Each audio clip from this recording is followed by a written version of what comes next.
First of all, congratulations on the Otis Redding Center for the Arts. Yeah, absolutely. Unbelievable that we worked so hard for probably about 15 years to get to this point. And here we are sitting in our own facility.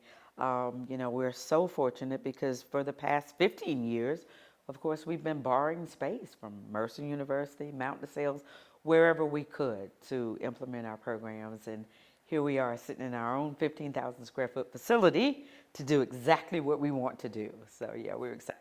15 years ago, so take me back 15 years. What was the thought? Yeah, so we started, actually I want to go back to 2007 when we initially started with our very first vision of an Otis Music Camp with the huge unveiling of an Otis Redding exhibit at the then Georgia Music Hall of Fame with my dear friend Lisa Love. And Lisa created the Otis Music Camp. She started this. She's the one that I tell her all the time, you're the one that got me in this trouble. But so in 2008, we did our very first camp with 7 kids at the Georgia Music Hall of Fame, and we were praying for those 7. So we got those 7 kids, and every year since then, it's grown and grown and grown. Of course, the Georgia Music Hall of Fame closed. Then we had to move to 339 Cotton Avenue and combine the museum with the Otis Redding Center for the Arts on the other side. Probably about 1,000 square feet of space to do music lessons and still borrowing spaces for camps and bigger programs. And so we sat one day and it was probably just me, Mom, my husband, my brother, my 2 brothers. And we were like, we need our own space. And we were like, how are we going to do it? When is it right? When is the timing right? So we continued to plan and lay down thoughts on paper of what we wanted it to look like, what we wanted it to be for this community. And finally, 3 years ago, we said, let's do it.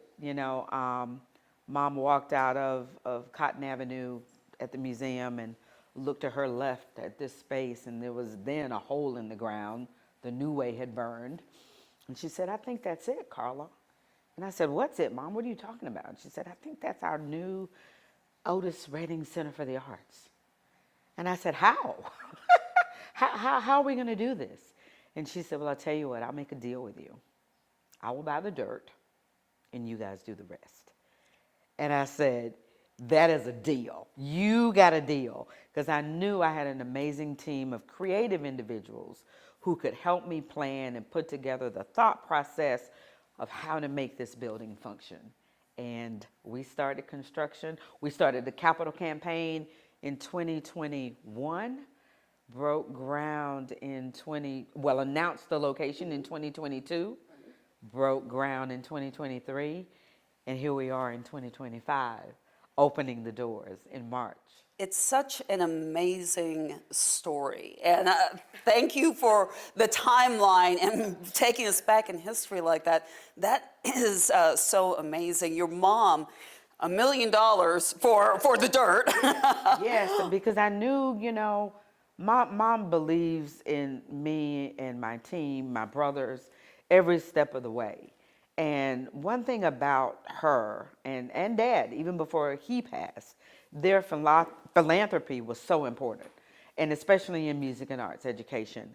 And what we've been doing has made a difference in the lives of so many young people, namely for her, Roderick Cox, who she supported all the way to become this amazing orchestra conductor, which he is now. And so she knew that it was the right thing to do.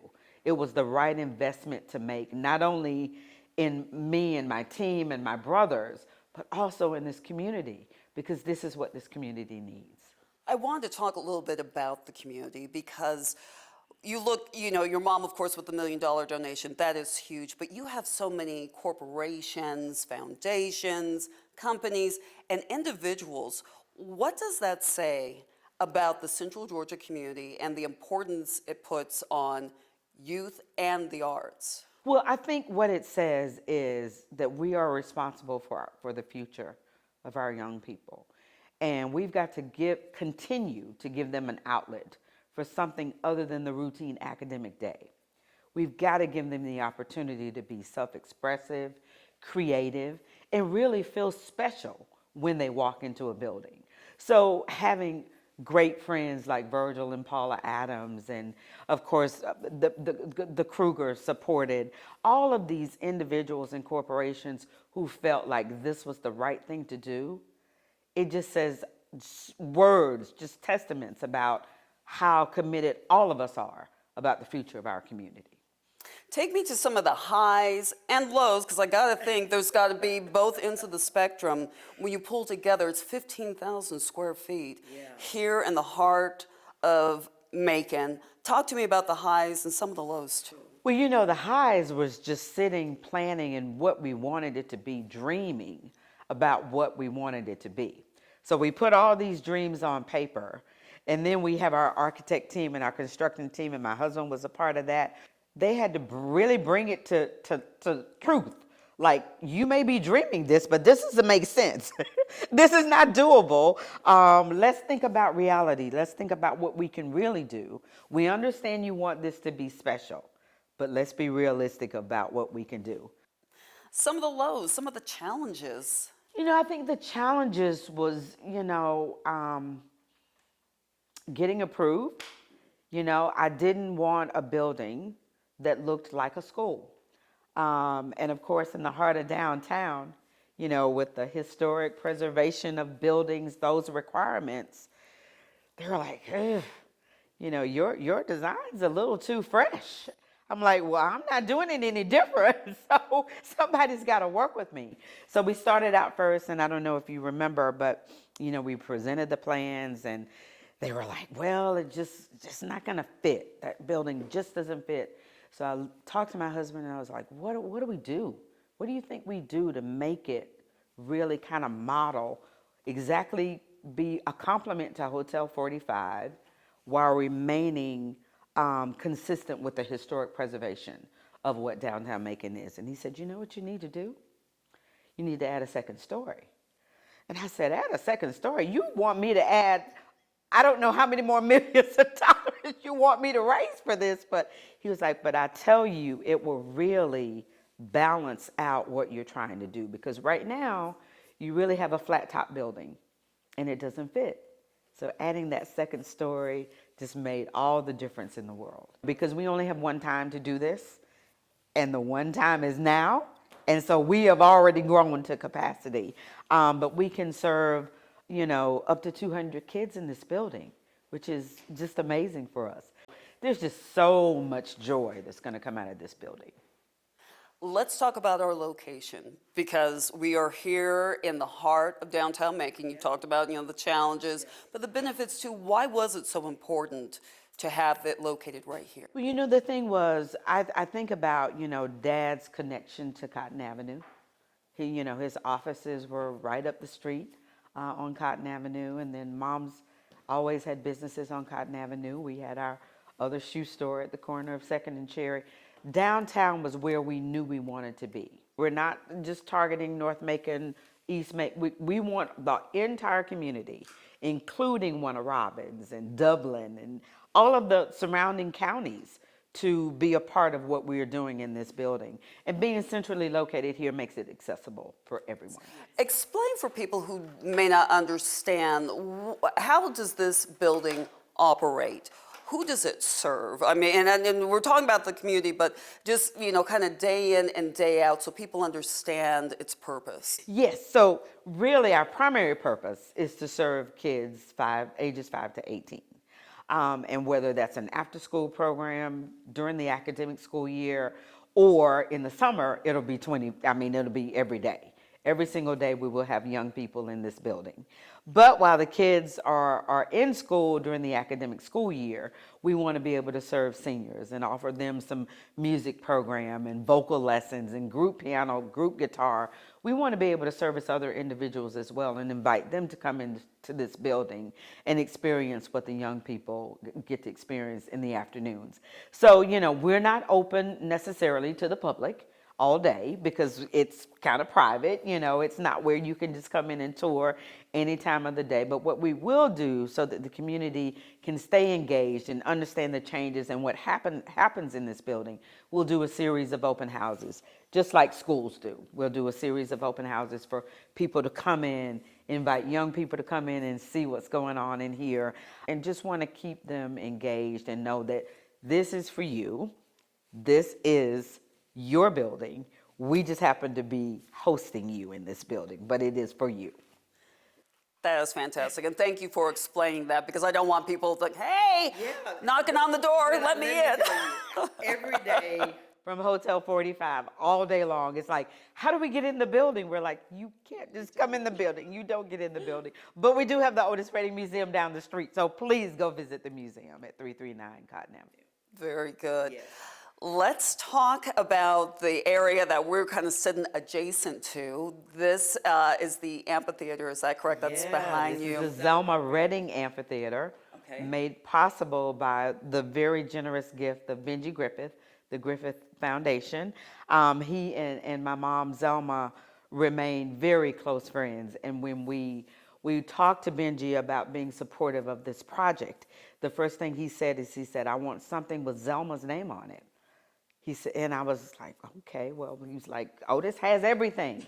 Nobody knows that this woman has maintained this legacy for all of these years, stayed committed and true to her community, and stays involved in her community, and she deserves her name on that wall. It's the Zelma Redding Amphitheater, made possible by Benji Griffith. I'm glad you brought up your mom and the legacy. Your dad, he has received a Grammy. Two Grammys. Well, three. 2 Grammys and a Lifetime Achievement. And a Lifetime Achievement Grammy. So 3 Grammys, has a star on the Hollywood Walk of Fame. That's right. We got that last October. Your family could live anywhere. You guys could really live anywhere. Why was it important that you stayed here in Central Georgia and that you grew his legacy here? Because we love Macon. This community has done so much for my family. Anything that we set out to do in honor of Otis Redding or in Otis Redding's honor in support of the kids, Macon is there for us. And if my dad were alive today, he would still be right here in Macon. Matter of fact, we probably have satellite Otis Redding Center for the Arts across the world, but Macon would remain the footprint, the focal point, the starting point of everything, because this is a great community, and we feel the obligation to give back in every way that we can. We might live in Jones, which is heaven for us, out on our ranch, but we work all the time, almost 365 days a year, almost 24/7, right here in Macon, to make it great. And Macon is just everything for us, because they always support us in everything that we do. You were so young when your dad passed, and he was so young. I'm wondering, do you continue to learn things about him? And do you, as a daughter and a father, how does that relationship evolve over time? That's a great question. And I learn more and more about my dad every single day. And where I really learn? Just walking through this community with the older fan base of people saying, I saw your dad at the gas station and he walked up and he signed my piece of paper. All I had was a napkin and he signed, and he was the kindest person. There is not one person in this community that I have ever encountered that had anything negative to say about my dad. And he walked through this community just as a normal person. And I think that's what we were raised with. We were raised that way. People say, oh, y'all are celebrities. No. My dad's the celebrity. We are just good citizens who love our community and do what we can. But I learned so much about him. Their philanthropic ways. Mom and dad were giving scholarships even before they could afford to give scholarships. But education was important to them. You go out, you make a difference in the world, and you come back and you give back in your own community. And that's why we do what we do. And learning that about my dad, and really I didn't learn it until about 2006 when I said, Mom, we got to do this great exhibit on Dad. It's the 50th anniversary. We need to do this.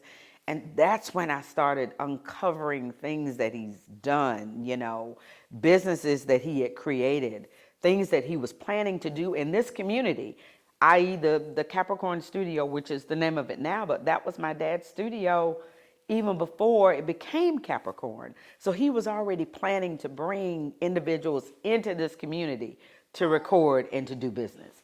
That is amazing that in the late 60s, a young man, I mean, he was in his 20s, was that forward thinking. That far ahead of himself, you know, and to be thinking about, I work hard, but I got to make sure my family's taken care of just in case. Who thinks just in case? Because you just don't ever think that there might be an end. But Dad was always thinking, you know, and I say to Mom all the time, I'm like, Mom, do you think Dad had a premonition? And she says, I do think he did.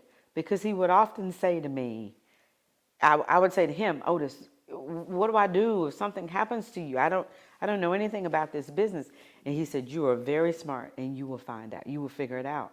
And she has. Because she has maintained his legacy, his name, image, likeness, that catalog of music, raising us and adopting another child. You know, my sister Dee Dee, I mean, Mom's amazing in her own right. And that's why I think, you know, we're working on this Otis and Zelma film, which is really about Mom and how she just happens to be married to Otis Redding. What an amazing legacy. And to do that as a single mom, I mean, she is truly, she's a treasure. Yes. We can understand why you're so fabulous. So, I mean, she did an incredible job. Well, she did, to raise us to be very humble, productive individuals, you know? You may have, but it can be snatched from you in the heart of a minute. So whatever you have, be grateful for it and go and give back to somebody else. And that's what our lives has been about ever since we've been in this community. Yeah. Is there anything else we can say? Because I heard about the movie. When do they start filming? Do we know who the actors are going to be? Yes, we do. Okay. So John Boyega is going to play Otis, and Danielle Deadweiler is going to play Zelma. She is a feisty little Zelma. She's the perfect character to play Mom, and I think she's going to do a good job. So we're in the phase now of where we're working to get started filming. The script has been finalized and done. We feel very good about it. All of us have had input on it, specifically Mom. You know, it's truthful, all truthful, nothing fabricated, and I think that's the main thing Mom wanted. We could have done an Otis film long time ago, but we wanted something that was factual, not fabricated. It is what it is, and that's what it's going to be. Do we know when they're going to start filming? It should be soon. Okay. It should be in the fall. In Macon, definitely in Macon. How is your mom? She's done such a great job of protecting your dad's legacy. Why is that so important? She doesn't want to commercialize. She's a private person, isn't she? She is. She's very private, but you know, when it comes to Dad, for lack of a better word, she always tells us, and when we're doing things in my dad's honor, she'll say, now listen, we don't prostitute Otis Redding. It ain't always about money. That's not what it's about. If it looks good, then we do it. If it doesn't look good, we're not doing it. And that's the way we've been raised. That's how this came to be, because so many donors had such respect for her and how she has trained us to be very respectful and to do good in this community. Mom is like, I'm not that big of a deal. And I say to her all the time, Mom, you are a big deal. You know, you've done wonders. And when President Underwood let me know that she was going to receive an honorary doctorate of humanities on March 12th, I was like, oh, I was so excited. And she was like, why me? What did I do? I didn't do anything. I said, yes, you did. Yes, you did. And, you know, she went back to school. You know, she had to get her GED and went back to business college and all of these things that she had to pick herself up and really learn how to do this business of music but most importantly, the business of her husband. And that's what she's done. Let's talk real briefly about the amazing statue we have out front here. Yes, the statue is home. You know, for years we had it in storage, especially since the Department of Transportation was doing so much construction down on the bridge. And so we put it in storage for a long time. And lo and behold, we got this finished. And because we had always said, you know, wherever the new home is going to be, that's where we'll move the statue. And so as of last Friday, it was like we had it all wrapped up and covered, and even put it in a little, like a fountain area where like looks like Dad is sitting on the dock of the bay with water. And I was like, uncover it. And the guy was like, are you going to wrap it back up? I said, nope, just leave it open. And so to have it here at this corner, it's going to be I think, one of the most photographed spots in this community. And your dad is his name just isn't on the building. He is inside here, but very tastefully done. Can we talk about how you integrated? Yeah, because, you know, I wanted it is about Otis Redding, but it's also about the kids in this building. But we never want them to forget the legacy, the struggle, the strife, the determination that Otis Redding had to get where he was in 6 short years, and how everything that he worked so hard for still remains. His music, his name, image, and likeness, all of those things remain so relevant to today. So there is no way that we could do this building without having great key components of Otis Redding. And finally, the camps. We have the 2 summer camps. We have Dream Camp, and then Camp Dream is in July. Okay, Camp Dream is in July. July 12th, starts July 12th, and the Otis Music Camp starts June 2nd.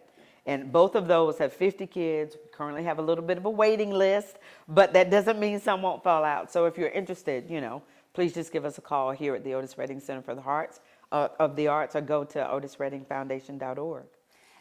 What's it going to mean to have this will be the first year for those camps in this building? We are planning an explosion of activities, including key celebrities to come in and speak to the kids about the music industry.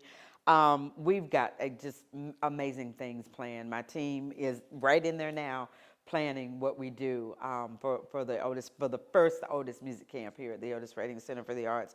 And it's going to be something where, you know, not only we teach the business of music and the arts, but we also teach positivity, self-expression, and creativity. That's what we want to push.